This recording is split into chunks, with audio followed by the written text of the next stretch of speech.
আসসালামু আলাইকুম। সকলকে স্বাগত জানাচ্ছি আনিশার রান্নাঘরে।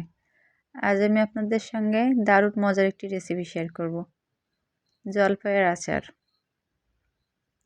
এই আচারটি আসলে খুবই মজা। যে খেয়েছেন সে তো অবশ্যই জানেন, যে খাননি সে জানেনই না।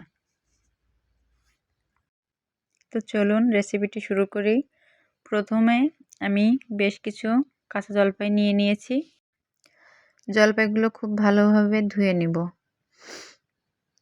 এভাবে কুচলে কুচলে জলপাইগুলো খুব ভালোভাবে ধুয়ে নিব।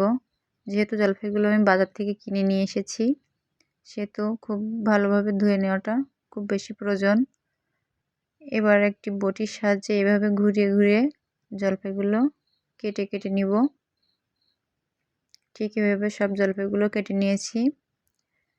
এবার একটি কড়াইয়ে জলপাইগুলো নিয়ে নিয়েছি। এখানে আমি পরিমাণ মতো চিনি দিয়ে নিব।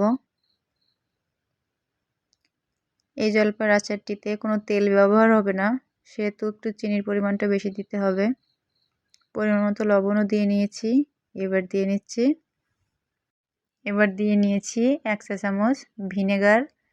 এগুলো দিয়ে খুব ভালোভাবে মাখিয়ে আমি 30 থেকে 40 মিনিটের জন্য রেস্টে রেখে দিব। খুব ভালোভাবে নেড়ে চেড়ে প্রত্যেকটা জলপাইয়ের গায়ে মাখিয়ে দিব।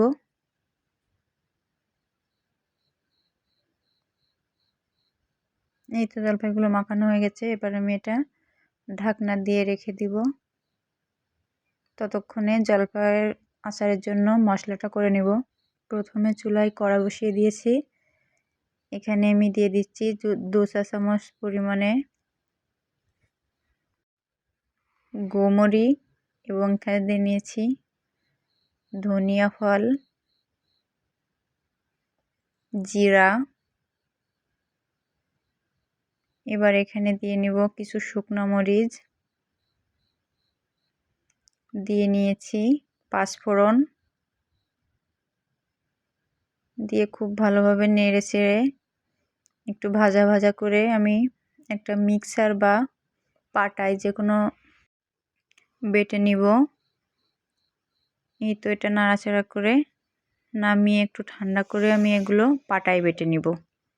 আমি কোনো মিক্সার বা ব্লেন্ডার ব্যবহার করব না।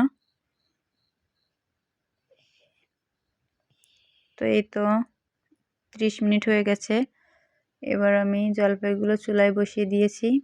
প্রথমে এখানে দিয়ে নিব হলুদের গুঁড়া, এবং যে মশলাটা গুঁড়া করে রেখেছিলাম সেই মশলাটা দিয়ে 3-4টে রসুনের কোয়া একটু পাটায় থেতলে নিয়েছি, সেগুলো দিয়ে দিয়েছি।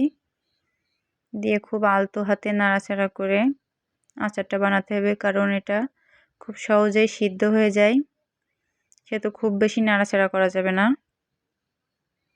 আস্তে আস্তে এভাবে একটু একটু করে নেড়ে নেড়ে আচারটা বানিয়ে নিতে হবে। আচারটা আসলে খেতে খুবই মজা। এই আচারটা আমি এই প্রথম বানিয়েছি, কিন্তু খুবই মজা আচারটা। তেল ছাড়া আচার এত মজা হয় আগে জানা ছিল না। তো আচারটা একটু গামাখা গামাখা হবে, ততক্ষণে নামিয়ে নিয়েছি।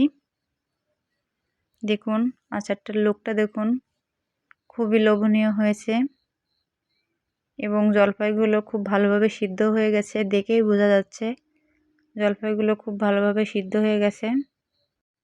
এখানে কিন্তু আমি পরে আর কোনো লবণ ব্যবহার করিনি, কারণ আমি মাখানোর সময় লবণটা দিয়ে নিয়েছিলাম।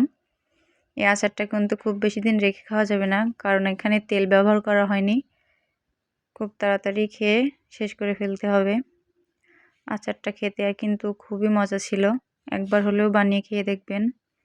রেসিপিটি ভালো লাগলে চ্যানেলটি সাবস্ক্রাইব করে পাশে থাকবেন। আসসালামু আলাইকুম।